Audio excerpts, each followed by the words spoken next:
From now on, my full-time job is finding a guy who's going to take care of me. You guys are responsible for me and everything else that comes with me. Hello everyone and welcome back to the MST channel where we talk about all things hypergamy. We are back with chapter 2 of Carrying a Married Man's Baby. Chapter 2, Maria. So if you haven't caught on as yet, my second secret is that John is my big spender on SexyCam Live. I know it's him, but he has no clue. It's me. Twice a week I do my makeup and put on my mask and play different roles for him. It's not like I have any visible tattoos or anything, so I don't anticipate him finding out. Plus, I always put on my British accent when performing for him. Tonight is Mr. John's birthday, and I already dropped Nick off at school and came home to meet the decorator pulling up to the gate. I pulled up behind her and pressed the remote for the gate to let her inside the compound. As I parked by the garage, I got out and greeted her. She drove a large Mercedes Sprinter that marked deluxe events and decor, and was accompanied by a gentleman. "Good morning, Maria. This is my colleague Sean," said Brenda. I greeted Sean and let them in the house. Sean then started carrying in things from the Sprinter to set the party up. I got out of their way and let them do their thing. On my way to the back, to the guest house, I greeted Carmen, who was cleaning the patio furniture. Carmen is the Witherspoon's housekeeper. She was really nice, and she had been working for the Witherspoon for years. When I got inside my guest house, I ran to my secret phone and checked the SexyCam Live app. Jax344 had sent me a message. Jax344 was Jessica's husband. He used that screen name to protect his identity. The reason I knew it was him was because one night he slipped up and told me during the webcam show a little too much info when he got drunk after coming home from drinking with his buddies. I don't think he remembered all that he said that night, and I didn't remind him. He talked about how his wife secretly hates him for cheating during her pregnancy and that he had a thing for online whores. I didn't care that he thought what I did was whore work. As long as he continued to pay the $2,000 twice a week, we were good. He also expressed how he wants another baby, but Jessica refused to give him one.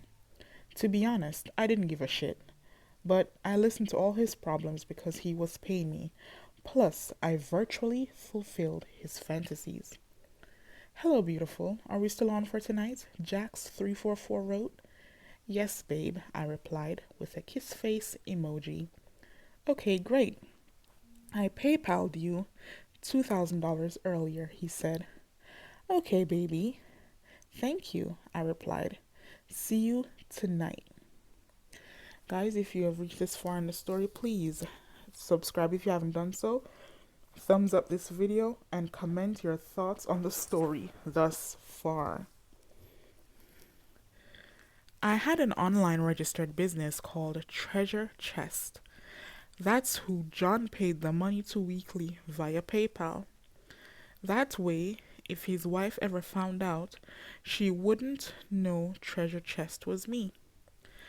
John knew me as Treasure on the website. The money I was making was cool, but I needed more. I wanted a house in the suburbs like this, and I wanted a Maybach. I wasn't going to get it working as a nanny alone and doing SexyCam Lives. I wanted an insurance policy. But how? I thought to myself. Maybe if I took on more exclusive clients like John, I would get there faster. Later that night, Mr. John's party was going on. The decorator had really done her thing with this party.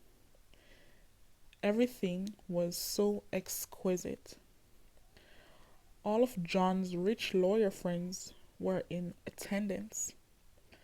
Miss Jessica made me attend the party to help Carmen out a little and paid an extra $500. Of course, I wasn't gonna say no. John's friends were constantly eyeing me whenever I served them drinks. You could tell they all wanted to fuck. A colleague of John's by the name of Gerard slipped me his card and told me to call him. Apparently, he was the head of Markand and Associates, and he was old as shit. This man looked like he was pushing 60. I would see how much he was willing to spend, since he drove a Maybach similar to my dream car. So obviously, he had money. I really didn't give a shit about his age. My eyes were set on his pockets. After the party, I helped Carmen out by taking out the trash and cleaned up a bit. Mr. and Mrs. Witherspoon went upstairs, Carmen went to her room in the basement, and I went out back to the guest house. I quickly took a shower and did my makeup. I also blew up some balloons and placed them all over the bed. John always called me around 11:30 when his wife was fast asleep. My laptop went off about an hour later. It was John, aka Jax, 344 calling. I put on a robe over my lingerie and answered. There, John was sitting in his man cave on his burgundy tufted leather sofa, already rubbing baby oil on his rock hard dick. "Hello, birthday boy," I greeted him in my fake British accent. "Hello, treasure," he said, smiling. "Did you enjoy your birthday?" I asked. "Yes, it was okay, but only one thing was missing, and that's you, treasure," he responded. "Aw, that's sweet, baby. Speaking of sweet, I got you a birthday cake," I said as I picked the cake up and held it to the camera. I then dipped my finger in the icing and licked it off. "Oh, that's so sweet of you, treasure," John said. "Damn, you're so hot," he went on as he squeezed his cock. I then stood up and opened my robe. "Oh, fuck, you're so hot," he said again. I then turned on some music and gave him a nice nasty striptease. When I opened my bra, I put the icing on my nipples and licked them off. He always moaned out loud when I licked my nipples. I then lay down on the bed and slid my lace panties off and opened my legs wide and began rubbing my clit and moaning for Mr. John. "Yes, treasure," he said as he moaned under his breath. And he began to stroke his dick harder. I then started to squirt all over myself, and Mr. John's cock exploded with cum. He screamed so hard I wondered how no one ever heard him. "Happy birthday again, baby." "Thank you, treasure. You're the best." And then we ended our video call. After I cleaned up the cake and got rid of the balloons, I crawled in bed and looked at the card John's colleague gave me at the party. I decided to Google him to see what I could find out. Long story short, this man was loaded. But he has a wife. I rolled my eyes. All the wealthy ones were always taken.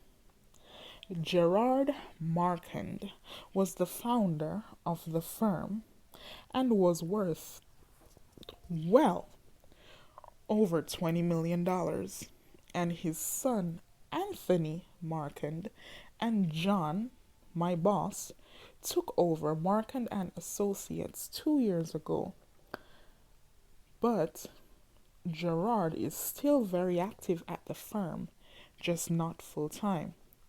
Gerard is 62 years old and his wife 58.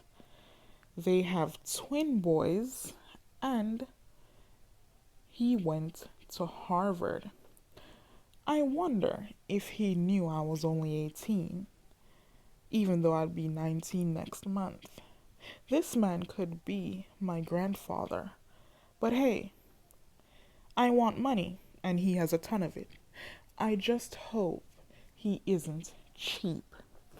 And there you have it. That is chapter 2 of Carrying a Married Man's Baby. How did you like this chapter? Do you think Maria should go after Gerard or not? Let me know in the comments down below. Thank you guys. Bye.